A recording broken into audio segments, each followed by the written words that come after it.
How to turn off like and comment Facebook profile picture. Open your Facebook app on your device.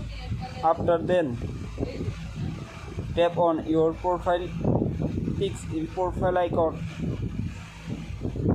After then, select your profile. Then tap on your profile picture and select this option, see profile picture. Tap on here. After then, top right corner find three dot line. Tap on three dot line. Select this option, edit privacy. Then